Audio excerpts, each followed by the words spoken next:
Yo, what is up, everyone? Welcome back to this brand new episode of Hockeytown Rundown. You're here with us, your beautiful hosts, once again, Carlo and Zach. Carlo, happy Yo. belated Father's Day, buddy. I missed you last weekend. How was it for you? Hey, thank you, man. It was great. It was a great weekend. It was a lot of fun. And you may have missed me, but I will say you dominated that one, pal. That was a great episode. I was happy to watch that afterwards and see what kind of things you were saying.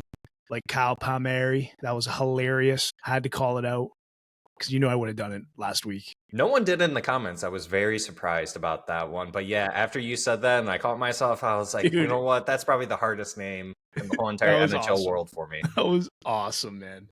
No, you did a great job. That was an awesome episode. But yeah, man, the weekend was good. Appreciate the well wishes. How about you? What'd you get up to, and what are you getting up to this weekend? Heat wave, baby. We're in the heat wave. We really are. We really are. Yeah, last weekend, same thing as I said last time. Just hung out with the dogs, hung out with my dad, got to eat some good food, got to enjoy the day.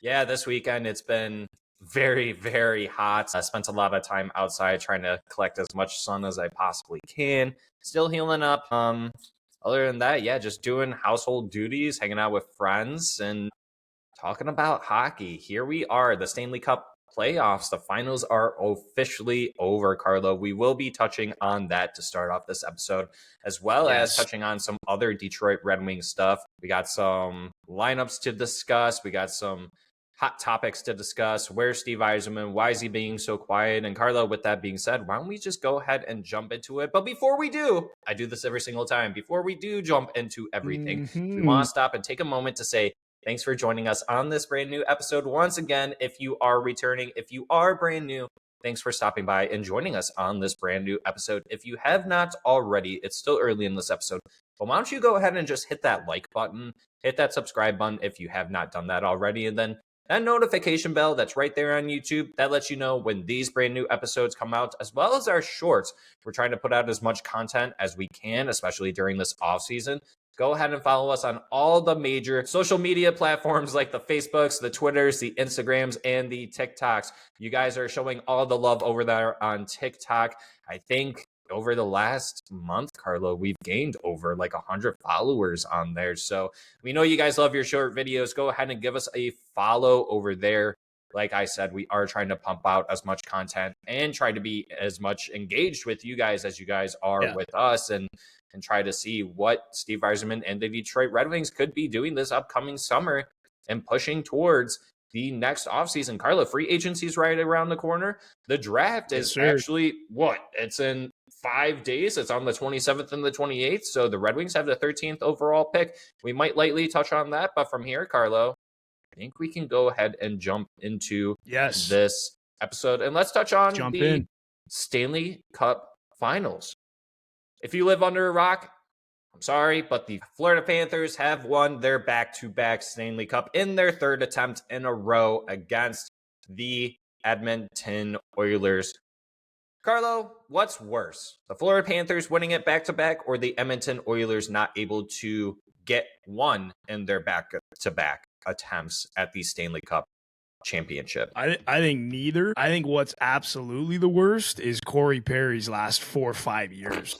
That's got to be like the absolute worst, man. I feel for that guy to go through that type of pain every June is, jeez, man. That's just nuts. And he played well, dude. He looked really, really good.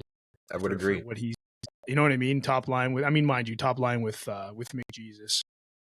I'm pretty sure you and I would look good, but nonetheless, I mean, to go through what he's gone through, like I said, that's tough. But to answer your question specifically, I definitely think it's worse. Edmonton losing back-to-back. That's got to suck.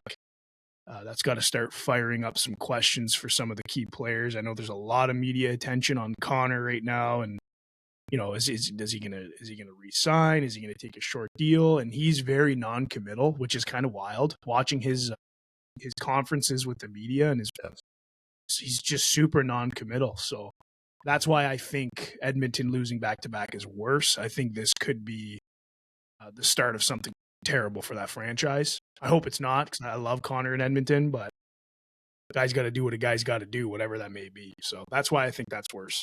What do you think? I'm not going to say that it's a similar situation as when they had, obviously, the great one, Wayne Gretzky, right? Where they just kind of fudged everything up, right? But it's kind of heading towards that direction where I would agree with you. I think it's more worse that the Edmonton Oilers going into it the second time. I mean, they didn't even bring to me what felt like half of the team back that they used the first go around. And I think that slightly hurt them. Obviously, you look at the goaltending, they didn't improve the goaltending. That really hurt them. Did they go out and make some moves at the trade deadline? Absolutely. They got players like Jake Wallman and a few others, but looking at the two teams and just putting them right next to each other on paper, you could easily say that the Florida Panthers were just that much more of a deep team. I mean, up front, yeah, for the Edmonton Oilers, Connor McDavid, Leon Draisaitl, the two greatest players in the world.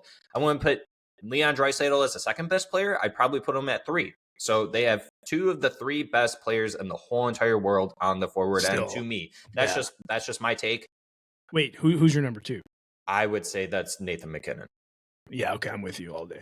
I think that is literally a carbon copy of Connor McDavid, just maybe the lighter sense, but Connor McDavid just has that overall dog in him, more so than what a Nate Dogg actually has, right? But Nate Dogg is a very special player as well, but that's where I would put Leon Draisaitl as number 3, but kind of going into it, I mean, you look at it on paper, the forward end, Oilers, Panthers, pretty similar, right? I mean, only because you have 2 of the top 3 players in the world. If you look at the defense, it's no comparison there. The Florida Panthers were just overall way more deep than they were, right? I mean, for the Edmonton Oilers, and no disrespect to them, but your best defensemen are Darnell Nurse and Evan Bouchard, right? Where you look at the Florida Panthers, they have Aaron Ekblad, they have Seth Jones, they have Nate Schmidt, they have Gustav Forsling. So deep, then you look at the goaltending.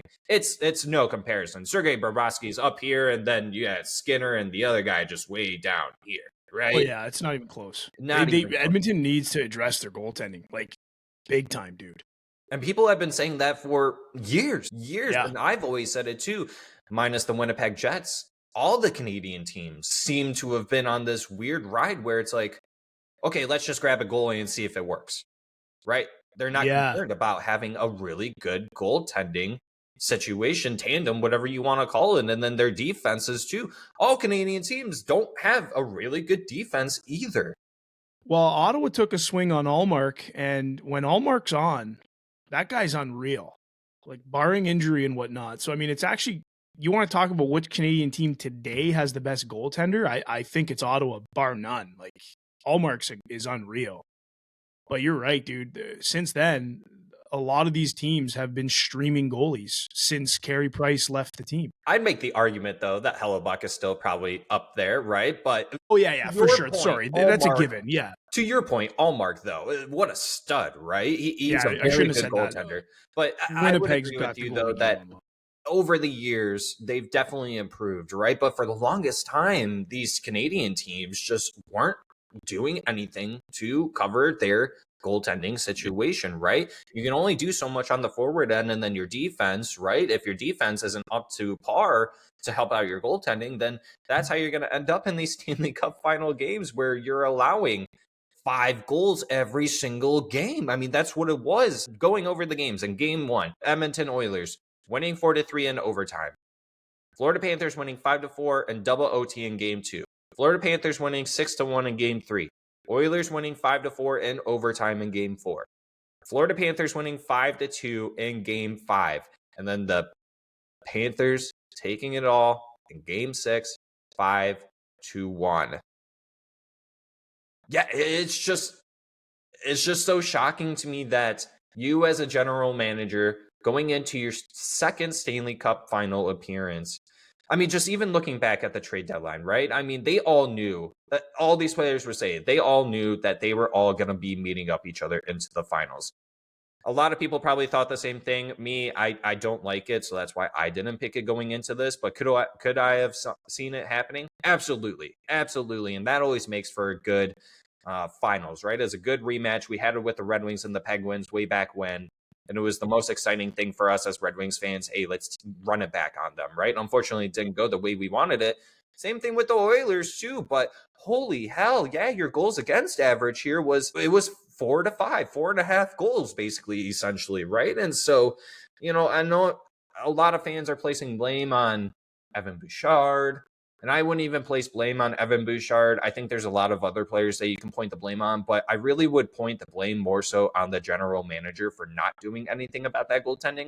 While, yes, they went out and got Jake Wallman and they spent a first for it, and I know that the Red Wings fans are upset because we had to attach a second-round pick to move him. Jake Wallman looked terrible out there. And my comments on him still stand. The dude can't defend. He's horrible on the PK. And I don't miss him whatsoever, to be honest. I love the player and I love the clutch gene that he brought, but he looked god-awful out there, Carlo. He did not look great whatsoever. Yeah, he's first of all, I think Jake Wallman is soft, and I kind of figured this out when he was blabbing and he was kind of chirping the players on Florida.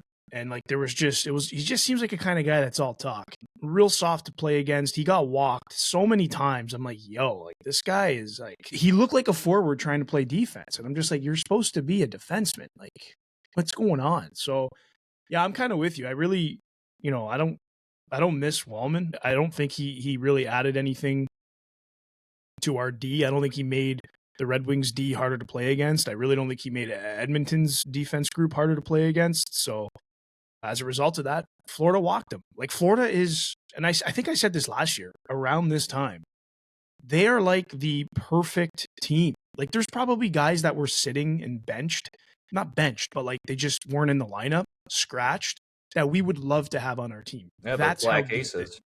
Yeah, like that's how deep they are. They roll four. I've never seen a team, I would say in the last like 10 years, roll four lines like this team. Like they are just Colorado did it when they won their cup, but Florida is just a different. It's just different, man. Like they are playing some crazy good hockey all the way up and down that lineup. The culture there is obviously unreal. And again, I'll say it again. Credit to Bill Zito. He built this team through free agency and trades, man. Yeah. I know it takes draft, capital to make these trades. Blah blah blah. But at the end of the day, he did it through trading players, trading draft capital, whatever you want to call it, and then of course free agency because players obviously want to go there and play and live in Florida. Like who wouldn't? So credit to him, man. He built himself a juggernaut. And I'm going to ask you this question. I'm going to ask everybody this question: who's a bigger juggernaut in Florida, Tampa or the Panthers? It's 100% the Florida Panthers, and it's not even a question about it. I mean, you look at the roster in general. Your highest paid player on the Florida Panthers is Sergei Bobrovsky and Alexander Barkov. They both make $10 million. Going down the list, Matt Tkachuk, 9.5. Sam Reinhart, 8.26. $8.625 million. And I believe that contract is actually just starting this upcoming season. No, it started this past season. Okay, so he's going into his second year for that one. You got Carter Verhaeghe making $7 million per year. That's year one of this contract. So he was coming in pretty cheap for him this year. Anton Lundell making $5 million. And I'm pretty sure that one just started last season as well. And then it kind of goes down the list from there where Evan Rodriguez is only making $3 million.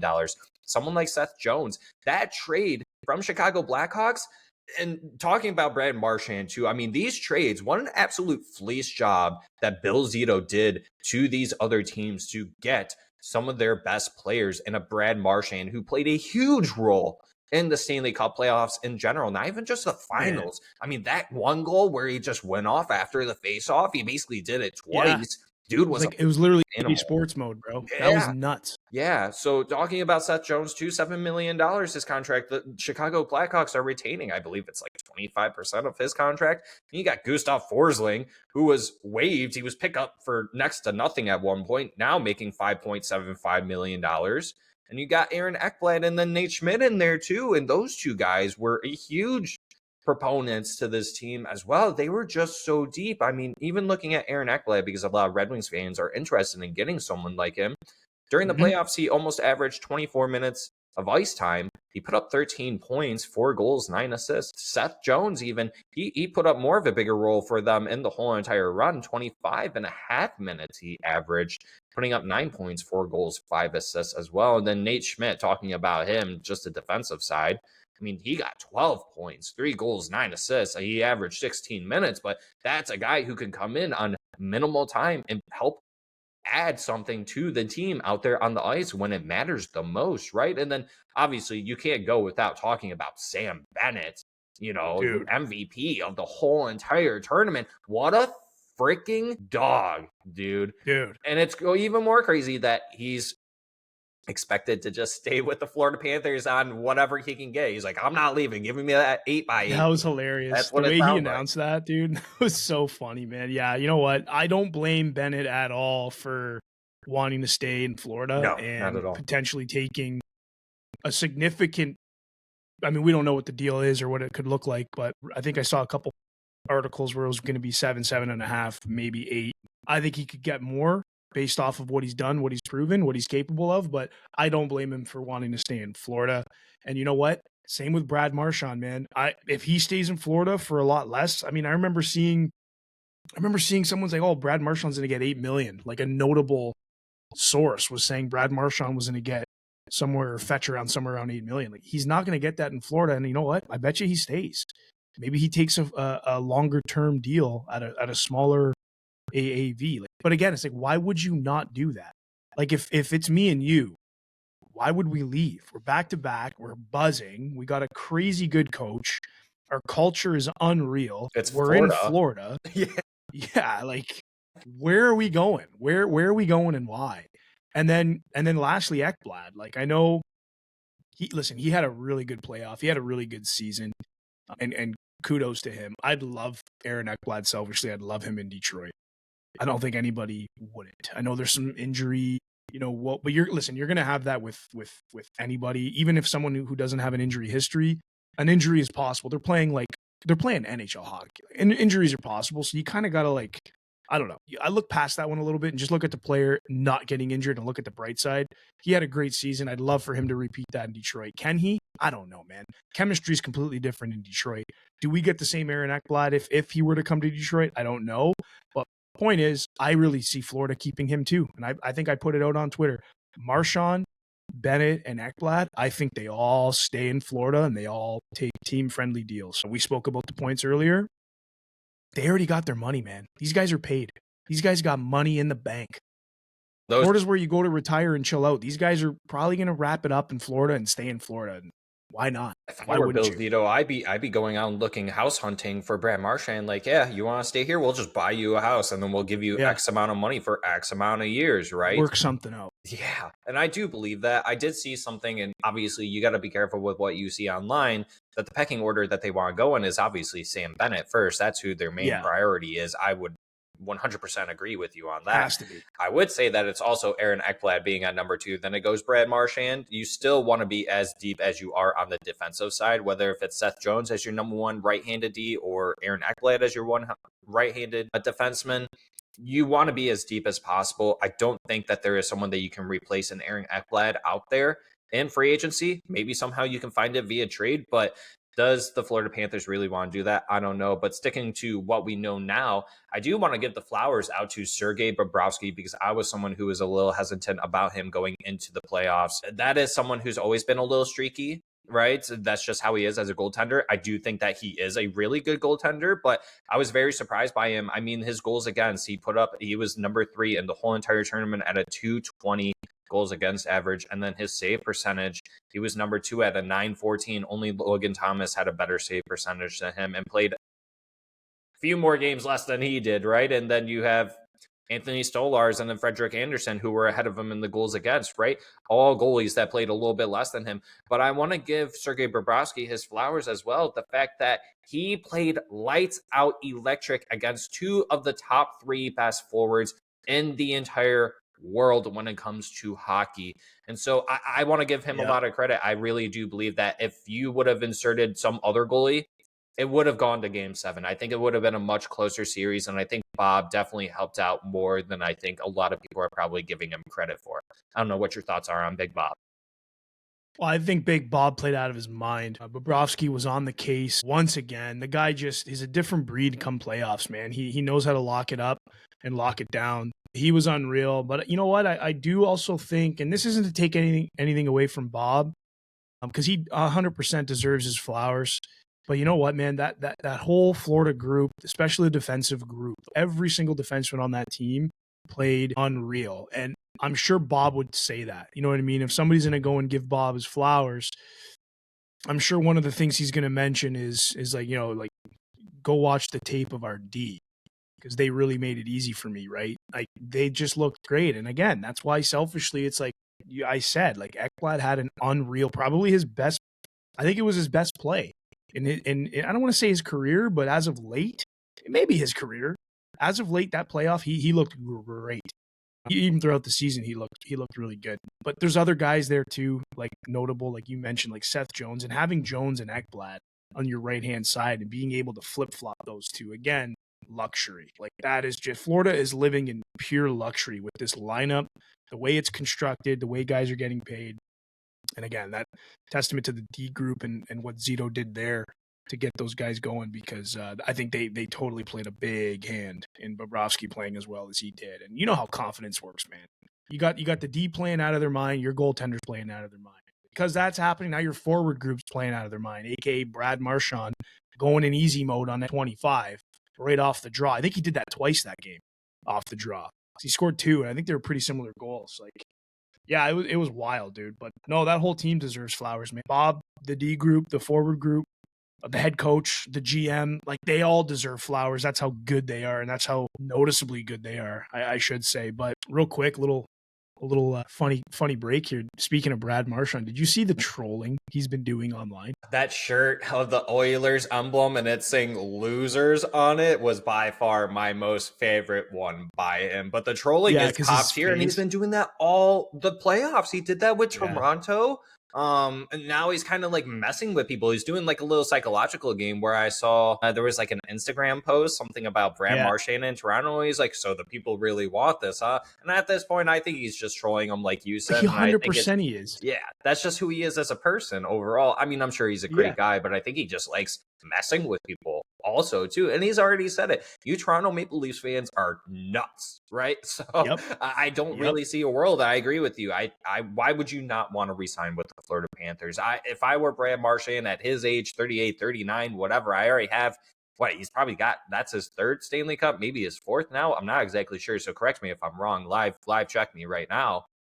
Why would you? I would take a team-friendly deal just to run it back for the 3rd time, dude, right? You know, 100% take a 2x2, you're gonna take do a that. 2x4, something that helps out the team. So that way they can get Ekblad and Sam Bennett back, you know, and it's tax-free. You get to keep all that money. So what's the, so that's kind of where I'm at. So Brad Marchand, he's top tier. Did you see what he was doing on Instagram? When the boys were all out eating dinner or wherever they were, it looked like they were at like a restaurant. Did you see this? Well, you got to say it first. I didn't. Well, you would know. You would automatically know. So he takes a picture of each player. Like he looks like he's going around the table. Yeah. And he just kept saying thank you and tagging the old team they played for, which is a huge testament to Bill Zito, of course. But dude, that was the best troll I've seen. That was so good. And I think he name dropped probably 5 or 6, maybe even 7 teams if you include himself. It was hilarious, man. And that's Bill Zito, man. That's what he did. He went and cherry picked some guys that would come in and make that team harder to play against. Cough, cough, Steve. Paging Steve.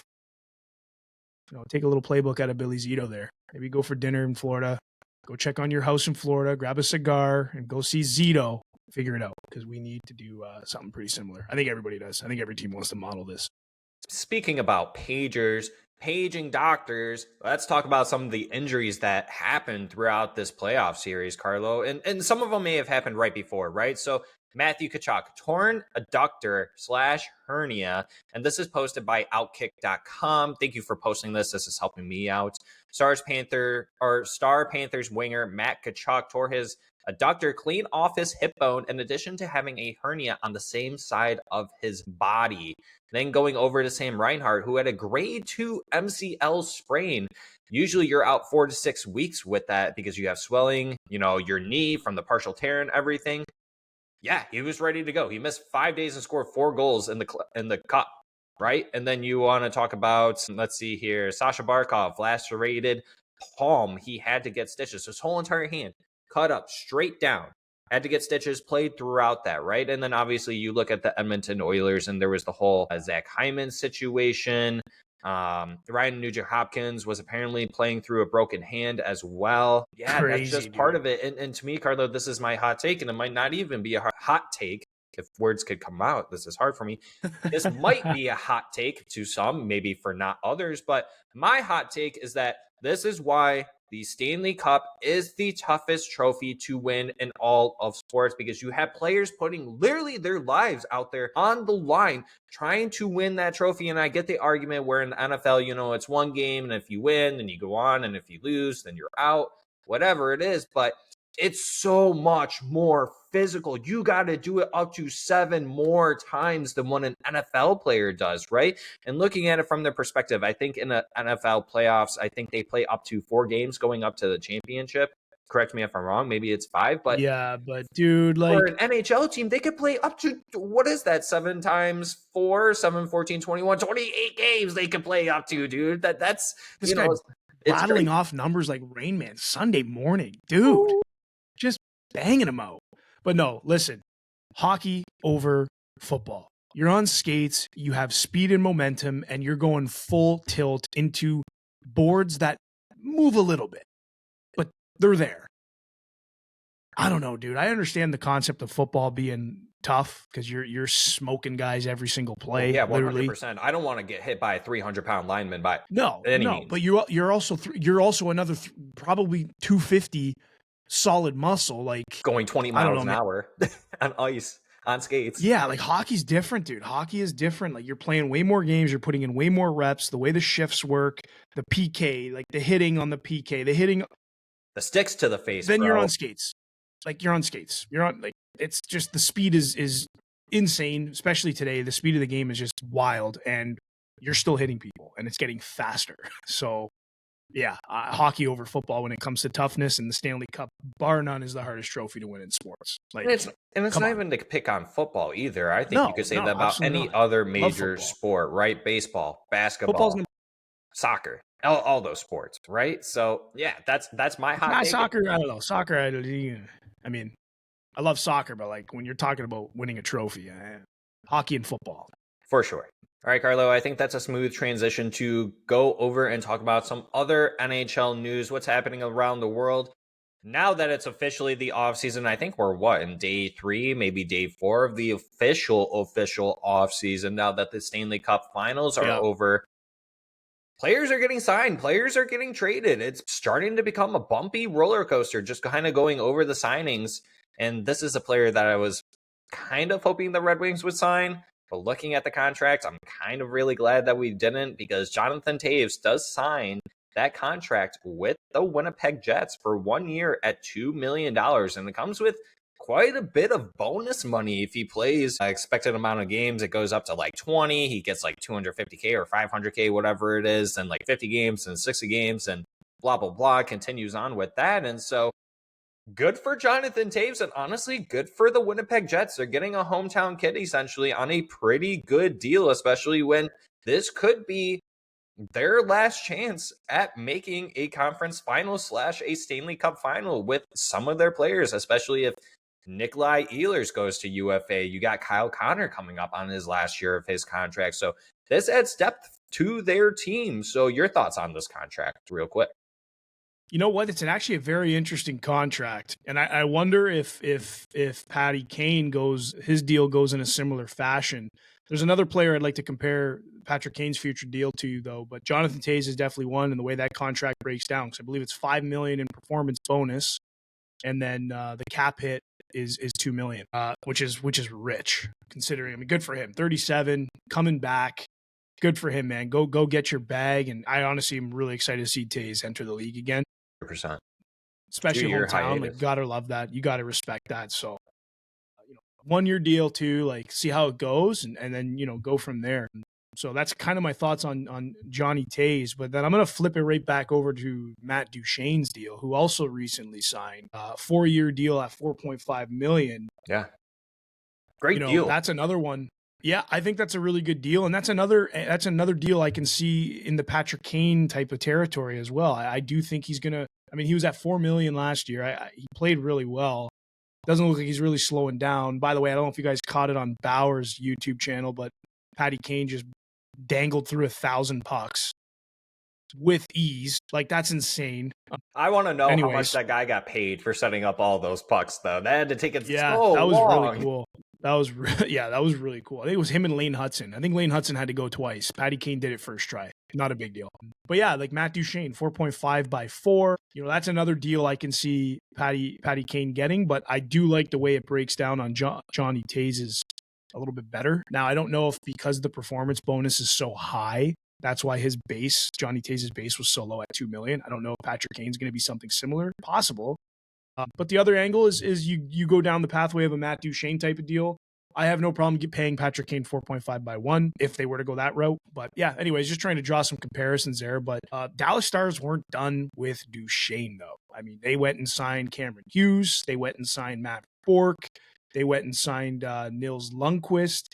Dallas Stars, man, like, I don't know if they're kicking the can down the road here, but like, dude, they are going to be forced to make a trade of somebody who gets paid to make things work. And they technically did, kind of jumping ahead. They ended up trading Mason Marchment to the Seattle Kraken for a 2025 fourth round pick and a 2026 third round pick. And Mason Marchment was actually making the same amount, which was $4.5 million per year. And so you're essentially just replacing Mason Marchment with Matt Duchene, which to me, I think that's a really good replacement there, and you get to keep Matt Duchene for 4 years. My only fleck with that is that he's 34 years old, taking him until he's 38. But credit to Matt Duchene, and obviously, I claps to Matt Duchene because he's still getting paid by the Nashville Predators as we speak, and is now getting paid an extra 4 years by the Dallas Stars. So that man's raking it in, He's having a good time. He's raking it in. A good time. So that's so funny. Props to him. But let's touch on that Mason Marchment trade because it's no secret. We mentioned it more than enough times, I feel like, at this point. The whole entire hockey world probably knows it, that the Dallas Stars need to create cap space in order to keep some of their bigger name players because they keep on handing out big contracts to some of their players, whether that's Mikko Rantanen or some of their younger players. But Mason Marchment, moved over for a fourth and a third, Carlo. I personally would have liked to have seen the Red Wings do something like this. I think we could have done something like this. Your thoughts on it and why you think Steve Yzerman didn't pull the trigger on something like this? Well, I don't know. I'm just spitballing here, but I honestly think, believe it or not, folks, I do think he's going into this offseason with a plan to make the team better. I do think he is going to spend to the cap. So I think I don't know if Mason Marchment, I think he would have gelled really, really well with the team, especially in that middle six, that sweet spot of this lineup. But when you're looking at that middle six, that's where you start plugging and blocking your young guys. So I see a world where this Detroit Red Wings team is probably going to get a little younger with some kids coming up. Some. I don't know who. We can get into that later. But there is going to be some jumps being made. And I don't know if it's Carter Mazur, I don't know if you want to call that a jump. I mean, he played one game for us, so I still would call it a jump. But I don't know if they're keeping a spot available for him in that middle six. That's very possible. And then, they have that 21-ish million to go and address their defense. And I think that's what they need to do. Does that mean it's Ekblad? Maybe. Does it mean it's Anderson? Rasmus Anderson's out there in the trade talks? Maybe. Gavrikov, like there's quite a few options out there, and I think Steve is keeping that money set aside for defense. Mason Marchment's obviously a forward. Would we all love to have him? Absolutely. Yeah, but the fact that Steve is passing or not being involved in any of these forward signings or trade deals that we've seen, that tells me he's focused on defense, and I'm okay with it because we need that. Yeah. I don't know. I'm just spitballing. That's my quick observation on it, man. What about you? Yeah, I would agree with you at this point. I feel like I've said this at least 20 times, and I'll say it again, that if you were to take a carbon copy of last year's team, and if you made it into this year's team, and if you just added 1 to 2 players on the defense, you are a playoff team. It helps out your PK. Helps out your 5-on-5, and it helps out your goaltending. I know a lot of people get fleck on goaltending, but Carlo always says it famously, you could put in any of the top goaltenders and we still wouldn't make the playoffs. And I would Yeah. agree with him at that point, right? And so it comes down to helping out this defense, which then helps out the forwards because you're breaking out of your zone. You're able to enter into the offensive zone. You won't be able to collapse in the neutral zone because not only are your forwards going to be defending, but your defense is going to be defending out of this world. Hopefully that's the plan, right? But I would agree with you that most of that $21-ish million is going to go to the defense side.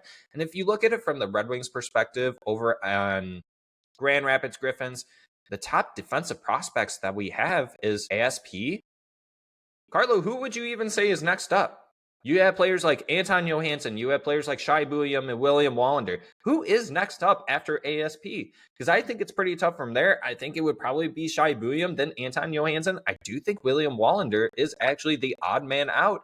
And so to me, looking at from that perspective, none of those guys are going to make the jump right away either. And so that's another reason why I think Steve goes out and fixes this defense to not over-index those defensemen, kind of like how we just did with Albert Johansson, where we saw him a decent amount of times on the second pairing. I liked him on the second pairing, but in order to be more of a Florida Panthers team, you can't be over-indexing players, and sometimes you need players that can play in that second pairing, play on the third pair for the sacrifice of the team, so that way you guys can continuously win. Right. And so, yeah, I agree with you. I think that's exactly the plan. I think Steve Yzerman could have made a move like that. And he didn't for the sake of, I'd rather keep those picks and allow my players, because you mentioned Carter Mazur. We have a lot of young forwards up and coming. A lot of people always forget Buchelnikov. You still have Nate Danielson. You still have Elmer Soderblom, who should be on the team this season, right? You have MBN as well. There's a lot of good Jesse Kiskinen too, who is going to be going back overseas this upcoming season, right? So we have a lot of good, talented forwards upcoming. So that's the reason why I don't think Steve Yzerman would have done something like this. Also, was this the best deal that Dallas Stars received out of anyone? Because Seattle, they took on that full cap at $4.5 million. They have to do it for 2 years. Were there other teams that were able to beat out a fourth and a third for a player that could do that for you? And someone asked me, what would you give up for a Mason Marchment? Could you match that or could you beat that? And I said I probably could beat that, but I don't think that I could have at the same time. You probably would have had to have offered 3/3 or 2/3, I'm sorry, or a second to get that and then take on the full cap. It was a perfect transition for Seattle here. They get a player that helps out a lot of their younger players like the Matty Beniers, the Shane Wrights, right? He's been in those situations in the playoffs. So in Dallas, they got the shed cap. So it worked out for both sides. And then another good trade too that happened with a former Detroit Red Wing player was Joe Veleno going over to Seattle. Yep. Seattle is being very Seattle, aggressive in the trade market right now in exchange for Andrei Burakovsky. Would you have liked to have seen the Red Wings do this? Kept Joe Veleno and traded for Andrei Burakovsky? I don't think that really would have made a difference for us whatsoever.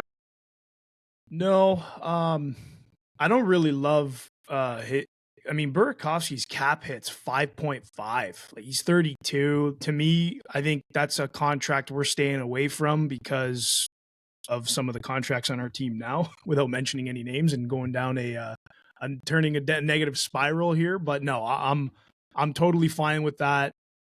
Obviously, it's Chicago can do that. They're not where the Wings are. Chicago can go and do that. The Wings did that already. We've passed that phase, so I get that. But no, for Detroit, absolutely not. I'm staying away from Burakovsky. I'm staying away from that cap hit. But I will say, and back to another signing that happened. And sorry, guys, I mean, we're kind of bouncing around between signings and trades. This is just league news. One person that I really would have liked, Zach, is Eric Robinson in Carolina. He just signed a deal in Carolina for, I think it was 1.7 for 4 years. Not a big dent. I like that player, a depth player. He's very good defensively, great age, and that's a great contract, especially for 4 years. Takes him to 34. I don't know how much I love that. But again, you got a guy like that who's played in Carolina. Carolina's obviously been to the playoffs. They've gone on some runs. They've gone on some stretches during the season. You got to ask, just like we do with Florida, why would you leave? Right? Why would you leave? No, exactly. I mean, he had a pretty good season with them. He put up 32 points in 82 games, and this is a player that had been with the Columbus Blue Jackets before that. His best season was in 21-22, 27 points. And so for Carolina, it's good for both the team and for the player, honestly. credit to Eric Robinson. Yeah, that age, not too many teams probably want to extend a guy for that long, but they did. And they probably see a lot of good defensive traits out of him on the forward end who could still put up points in the bottom six for you. So I thought that was a great signing. That's a depth signing for them. And I would have loved that for Detroit. I think he's a good player. He plays a good role. He does it well. It's not, like I said, it's a dent. It's not even a dent in the cap. So those are the type of players that right. Steve should be looking for in free agency that you can get on those. It doesn't necessarily have to be like the 4-year deals, but the players that can come in super cheap that know that they can provide good defensive skill or offensive skill for your team on the forward end, because the Red Wings will need to add bottom 6 players on the forward end unless they want to add some of the younger guys, which I think it's the first part that I mentioned. I think Steve goes out and gets some veteran guys so that the young guys can still stay below, but Carter Mazey still has a chance. But yeah, that's exactly what Steve needs to do if he's going to go out and sign some forwards. But on the defensive end, going back to that, yeah, he's got to go out big fish hunting and help out, because my biggest fleck is Moritz Seider. He's never been injured yet. The day he gets injured, watch it be a broken leg and he's out for 8 months. That's the last thing we need. And then all of a sudden, there we are. Why did you say that? A knock. Jeez. There we go. Huge knock right there. The folks at home probably didn't get to hear it because it'll be edited out. But nonetheless, yeah, I just really believe that we need someone to, just in the worst case situation, if it does happen, someone that can cover for Moritz Seider if he gets injured, whether if it's short or long term.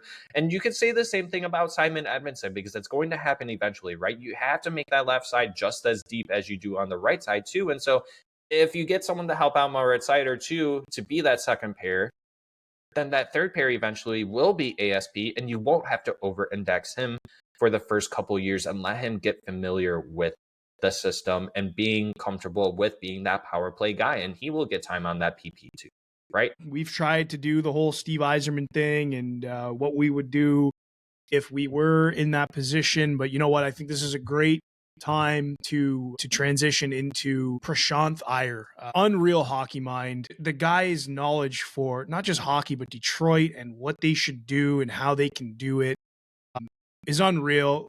I'm sure you guys know the name Prashanth Iyer. Check out his Substack.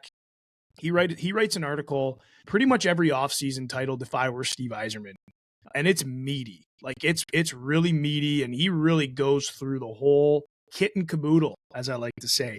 But I'm not going to summarize what he did. I want you guys to actually go and read it and get into the nitty gritty. But I do want to show what he came up with slotting wise, like how this team could potentially look if they followed Prashanth's plan, what the deals look like, and then how he addressed and upgraded the bottom 6. Because, I mean, we're just talking about Eric Robinson, bottom 6 would be a great depth piece, signing guys for cheap.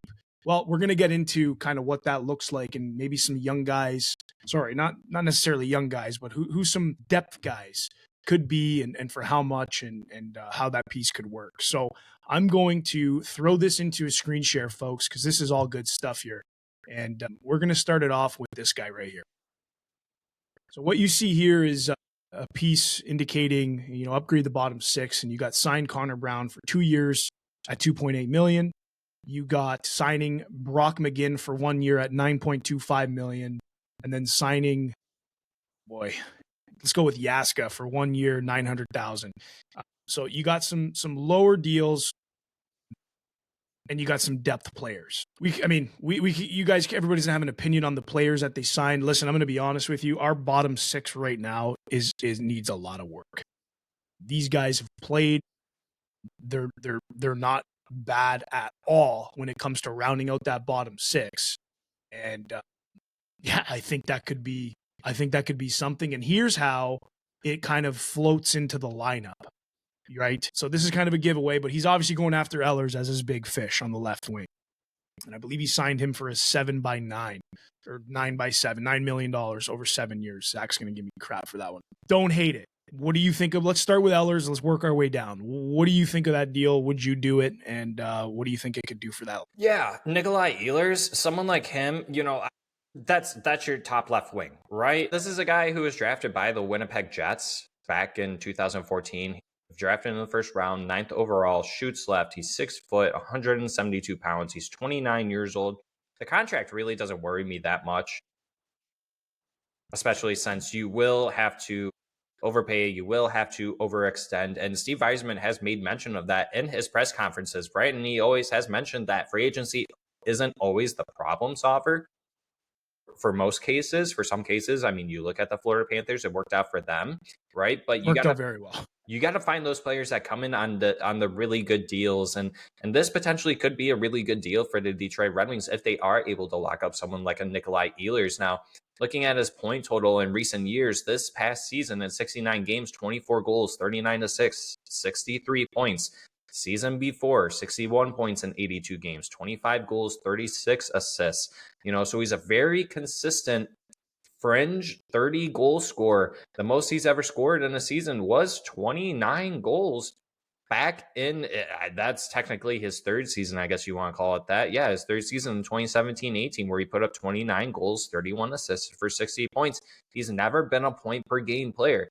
However, if you inserted him on a Detroit Red Wings team with a Dylan Larkin and then having a Lucas Raymond, and that's one thing kind of looking at the Winnipeg Jets, is that they've never truly had, and I'm not saying this about Dylan Larkin, and correct me if I'm wrong, but I don't remember them ever having a center that was quite like Dylan Larkin or someone that was maybe on par with them. They've had some pretty decent centers like Mark Scheifele and players like that, but I don't think that they've ever had that. And if I were Nikolai Ehlers, I would be very intrigued going over to a Detroit Red Wings team that is, fans might be hesitant to say this, that they are on the up and up, and they are. And whether if you want to believe that or not, that's my take on that I do believe that Ehlers could come in and be closer to a point per game player and be very similar to a Lucas Raymond and a Dylan Larkin, right? And so that helps out also with Alex DeBrincat, someone who is very sturdy, someone who plays really good defensively, moving down on the second line with someone like Marco Kasper, who also is really good on the defensive side, very good two-way center.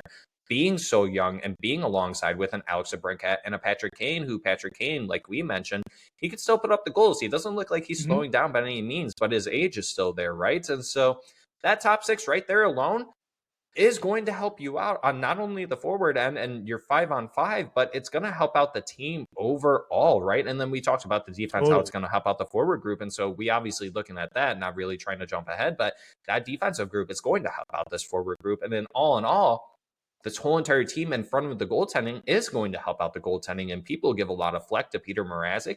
He actually looked really good for us up until that injury, so I'm not concerned with this whole entire lineup, but I do believe that going after someone like Nikolai Ehlers, I would be okay with overspending and overterming a little bit, just in the sake of we really do need a top left-handed winger. We really do. Yeah. That's one of the things that this team is missing. And I don't think that you're over-indexing Alex DeBrincat being on the top line, but if you could do this, that's depth. Like we just talked about on the Florida Panthers, you need to get the players that can come in and be able to push some other players down, so that way you can have that depth. Because now we have, in this instance, that from Prashant putting Mazur on the fourth line with Kopp and Brown, and going over to Connor Brown real quick. I mean, this is a guy who just put up 30 points in 82 games. He plays in a bottom six role, and he put up 9 points in the 20 games this playoffs too. And so this is a guy that comes in with veteran presence that can come in and help out with some of the younger guys like the Mazurs and the Soderblom's, if you want to interchange some of those guys. And then, you look at some of the other guys like the McGinns and then the Yaskas, if that's how you pronounce his name. I'm right there with Carlo. Go ahead and shoot it off to us down there in the comments. But yeah, I think that this team overall, I'm kind of jumping ahead, I feel like a little bit, but we'll touch on everyone on here. I think that this is a very, very good setup by Prashant here. And I think he did a very fantastic job at explaining how it can get done and what he would do as Steve Yzerman. And it follows suit with pretty much what we were looking to do too, Carlo, is that you would still have to add a top six player. And then you have to work around that defense where you have to add on both sides. I'm still a firm believer that I don't think you go into this offseason playing 5 left-handed D. I still think that you have to go out and get at least 1 right-handed D. And then you can add someone on that left-handed side. And Schmidt, talking about him, I think that would be the Sherratt replacement that comes in at a cheaper deal and is not hated as much by the Red Wings fandom, right? Because then at that point, if it doesn't work out after the first year, you kind of either wait and see maybe how the second year goes, or you say, all right, we tried, and it clearly wasn't a fit there. And so you could do that with someone like a Nate Schmidt if for whatever reason it doesn't work out. But you're getting him solely based on the fact that he's coming off a Florida Panthers team who just won a Stanley Cup. And you look at this back end, it's very young with players like Edmondson, Seider, and Johansson. Granted, Seider's been in the league for what this will now be his 5th season. It's still very young, right? And so then you're not over indexing players like the Eric Gustafsson. You don't have Hall on this team anymore, right? That's another big thing right there that I noticed too. And so it just makes you that much more deep. My rant is over now, Carlo. I don't even remember what your initial question was, and I just went on fire about it. You tailed off, but I mean, it was just about Ehlers and what he could bring to the top line. But I think you nailed it. I mean, you talked about, you really did a nice job framing it up with how he could play with Larkin and how Winnipeg, have they had a center with a motor like Larkin's? I mean, some could argue yes, but I don't know. I think Larkin has a bit of a higher gear in comparison to some of the centermen that Ehlers has played for. Ehlers, I'm all over the place with his name today. But no, I mean, you did a nice job with that one because you really went into the whole forward group afterwards, which sums up everything. But I want to stay in the forward group for 1 second because one thing I found very impressive is Prashant was able to still keep Tarasenko. Obviously, he bought out Justin Hall, which I think is like, again, the worst kept secret. That should be happening at any moment. But he kept Tarasenko. One player in the forward group that's no longer there is Michael Rasmussen. And I'm going to tail over to Michael Rasmussen and how Prashant was able to get crafty in the deal because Rasmussen played a role in Detroit receiving Rasmus Anderson here. But the way he did it, I love it. He traded away Michael Rasmussen, 2025 first-round pick, and a 2026 third-round pick. He receives back Rasmus Anderson and Florida's 2025 first-round pick. So we're still in the first round this year, albeit it's later on. But this year's draft's a little bit weird, like another episode. We still have a first-round pick. We have Rasmus Anderson. We lost a third-round pick in Michael Rasmussen for a guy like Rasmus Anderson, who's going to be your second right-handed defenseman right behind Seider with Edmonton jumping up. That's like, I hope Yzerman reads this Substack, dude. This is so good. I'm a huge fan of that. And now we're really jumping into the decor now. Forward group wraps up, talked about who's there, who's gone. I think quickly McGinn and Yaska, I think, is great pieces. We're going to show you guys also the contract breakdowns and everything like that, but I think those are great pieces to have as your extras to slot in if needed. But I love Connor Brown playing on the fourth line. But anyways, to wrap up the forward group and go back into the D group, you got Edmondson, Seider, Nate Schmidt and Anderson, Ben Sherratt where he belongs on the third pair left, and Albert Johansson. Gustafsson's your 7th D. This is a team. This is a team that is not a fringe wild card team. Like, this is likely a playoff team. Granted, no injuries go down, or maybe some do, but you got guys now in that luxury we talk about, like Casper, who can jump up, right? DeBrincat can jump up. Kane can jump up if needed. I'm okay. Like, this team, for me, I'm okay saying this is a playoff team for sure. The defense is just miles better, which then makes our goaltending situation a lot better as well. Yeah, I kind of want to go back to that trade that you talked about with Michael Rasmussen going for someone like Anderson. I'm actually okay with that trade. I'm okay with actually taking our first and moving it back. What would that be? I think that's about like 20 something spots. The only flex I have with that is that it's really not a deep draft. You might be in a position where you're drafting another Joe Veleno situation, or maybe you find that player that just drops so far that you're still able to find that Yzerman type of player that he always likes to draft, right? And I do think that that's very possible, right? And you still have your second wouldn't be too far after that. I'm okay with that, dude. Like, you're getting a 28-year-old right-handed D-man. Rasmussen, like, he's good. Now, the biggest issue with this trade that I would have is that, does he come with an extension in play? And I don't think in the situation that he did. Now, let's say that he did want an extension. What does that extension look like for Rasmus Anderson, who I believe is 28, almost 29 years old? Correct me if I'm wrong. Lay it down in the comments for me. But just off the cuff, off the rip, I think that's his age. what kind of extension would he want? And someone like that, I would assume that he's looking for anywhere from 5 to 7 years. So would we feel comfortable giving that to someone? And let's say, and backtracking, let's say we make the trade without an extension in play, and then we don't extend him. I guess kind of talking about both situations, Carlo, what would you give of Rasmus Andersson in an extension? But also, on the other hand, do you feel comfortable making this trade without an extension in place with Rasmus Andersson, if this trade were to go? I would like to extend him, obviously. I would try to model it off after Winnipeg's deal with Neil Pioink, for everybody in the comments who are going to grill me on that. I love saying that guy's name, still do. Pioink. I think they're going to try to model it after that deal. But then again, this offseason, you have right-handed shots hitting UFA. Where are they going? Gavrikov, what does his deal look like? I mean, I would say you're going to be between 7 and 8 for sure, and I would be fine with 6 years. You have to be very confident that the issues that he had over in Calgary was because he was in Calgary, right? I mean, I think we mentioned it, or maybe I touched on it. I can't remember if it was on air, on record, or not. My biggest issue with Rasmus Andersson is that, and I know we shouldn't be looking at points from a defensive perspective, but this is someone who could put up points, right? And so as the years have gone on, it's always dropped. His play overall has dropped.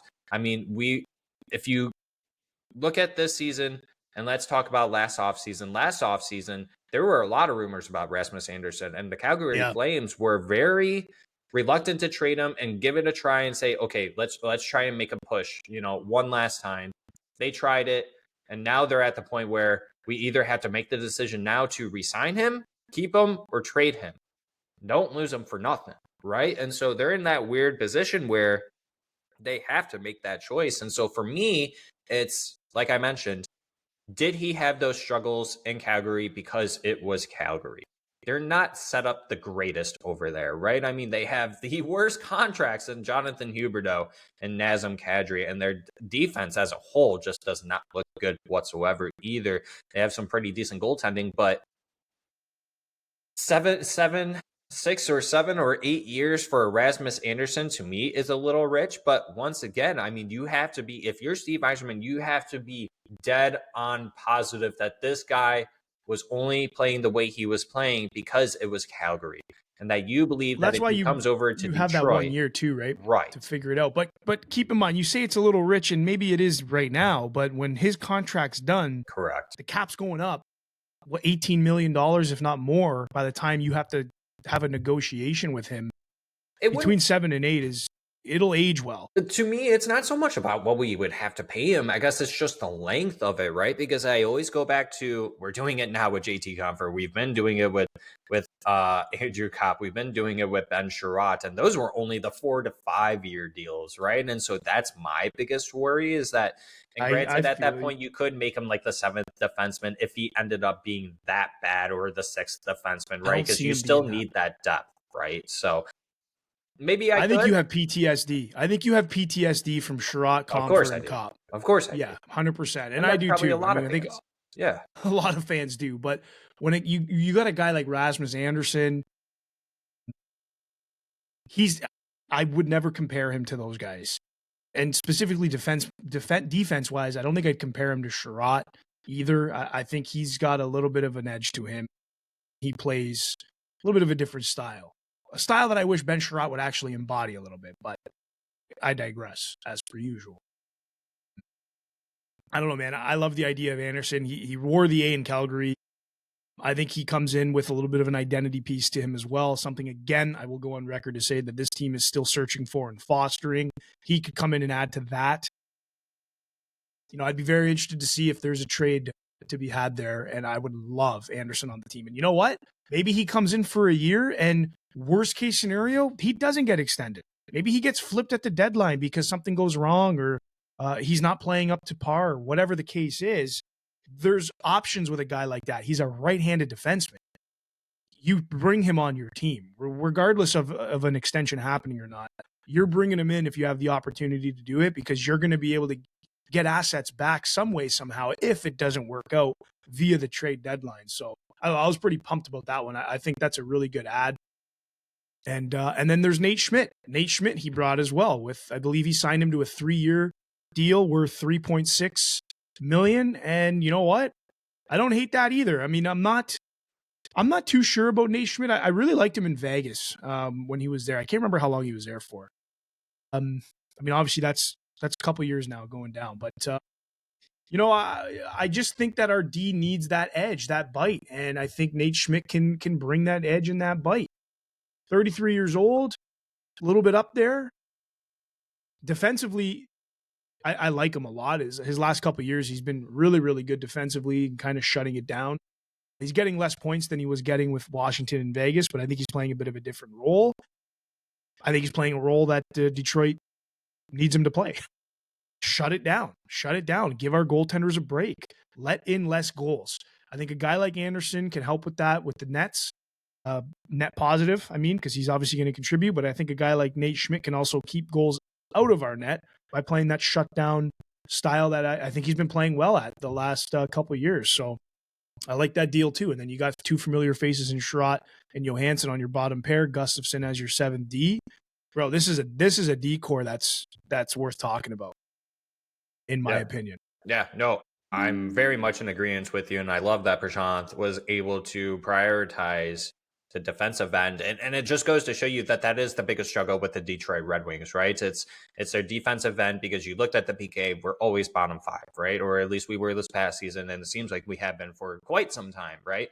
5-on-5 was atrocious. We were bottom 5 once again in that. And it always just starts out with the defense, right? You have to be able to break out of your own zone. You got to be able to get into the neutral zone. You got to have a counter, enter into the offensive zone. And you do that with good defensemen too, right? It's not just always the forwards that have to do that, right? The defensemen have to be able to do that too. Now, from here, it's just always, and this is just me kind of overlooking it, going into the following season. You won't have Sherrod anymore, so does Schmidt still stay on that second pairing? Does he move down to the third?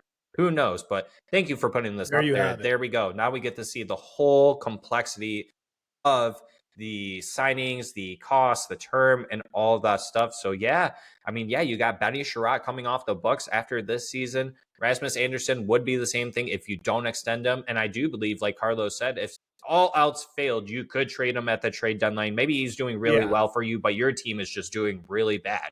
You could recoup that other first that you probably missed out on, right? Would it be the 13th overall pick? No, but at least it's going into the 2026 draft, which is much, much deeper, right? And we saw what teams were paying for at the trade deadline too, right? And so, yeah, Eric Gustafsson would come off the books, Peter Mrazek, Cam Talbot. I hate the fact that we're still paying Justin Abdelkader down there. Oh my God. I thought we were done with that. I'm sick of seeing that name. But yeah, Nikolai Ehlers going all the way at the top. A no trade clause. I mean, that's a given, right? You pretty much have to give someone that in order to bring them onto your team. If you're not doing that, then they're pretty much just going to say no. But the Nikolai Ehlers at I think it was an 8x9 or 7x9, whatever the term was for it, $9 million. He's getting paid more than Larkin. You know, I've always said Steve Yzerman isn't in the industry to pay more than his top players, but this is an instance where now you kind of have to. You have to start doing with that the now. Cap With going the cap up, going you up, have to. Yeah, you have to match what other teams are giving, or at least try to beat them, right? And so I'm not saying that Nikolai Ehlers is a top forward by any means, but he's a very good forward that I do believe that he is a top line player and can be a very serviceable top line player for this team. Both on the power play, and I'm sure you could probably play him on the PK too, if need be, right? So if need be, sure. One thing I wanted to mention quickly too, because before anybody starts ripping apart Prashant, don't do it. The guy is he's just unreal hockey mind and an unreal his projection, even his projections. I think he's usually bang on. If not, he's off by like 250 when it comes to contracts. But Patrick Kane, you see him at $3 million. Relax, people. There are $2.5 million in performance bonuses.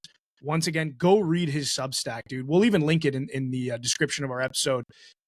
It's worth it, man. Like, it just gives you a real solid understanding of how this all works and how it can come to be. And again, just a mad shout out to him for putting this up, spending his time and putting out an article like this is wonderful. So we just want to Prashant, if you're watching, we just want to say thanks, man. This is awesome. We love seeing this stuff every season. So claps for Prashant real quick, folks. Patty Kane, $3 million on the books, but he's got $2.5 million in performance bonus, which is a deal I think that is very, very fair, something that works well for both parties. But yeah, man, I mean, you look at this lineup and you look at even going into 26, 27. Hey. Ehlers is here. Guess who's a free agent next summer? His buddy Kyle Connor. Not a big deal. You never know. We could bring in some things. We could do some things. But I don't know, Zach. I'm pretty much at a point where I'm really happy with this. I love this idea, and I would be super stoked if this was the group going into next season. And from here, I have not much more to add other than, Steve, if you're listening, Substack, Prashant, check it out, man. Just check it out. It's not a big deal, man. Grab a cigar and read it. It's good. Grab an iPad. You'll be fine. Go on the patio in Muskoka and read it. And let's see if we can get to work, buddy. We need you. Yeah, no, I'm right there with you. I think that this does make the Red Wings a playoff team. I would be very happy if this was the final roster.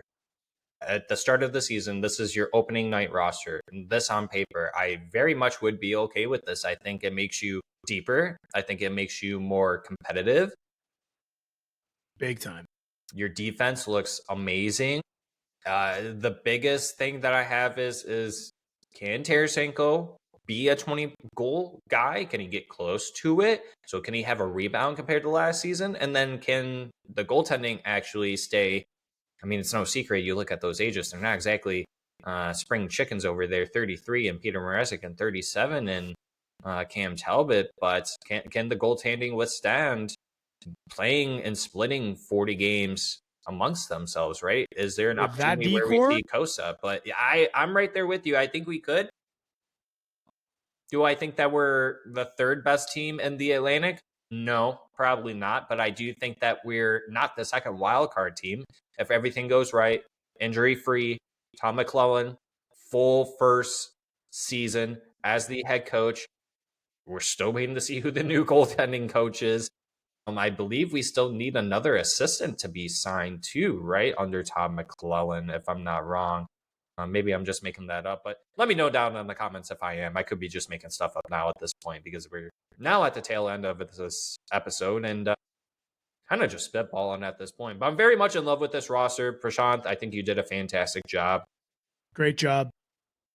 I guess we'll just leave it off with this, Carlo. If there was one change you would make to this roster, what would that change be? Mine, I think, would be trying to do something with JT Compher, if you can.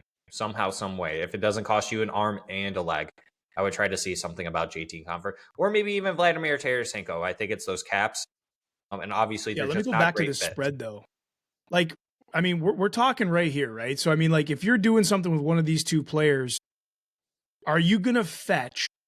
Let's say you trade Compher. Here's my question: are you gonna go and get a return of a guy who can play 3C when you move Compher away? And then same thing for Tarasenko. Are you trading Tarasenko and getting back a player who can play third line right wing?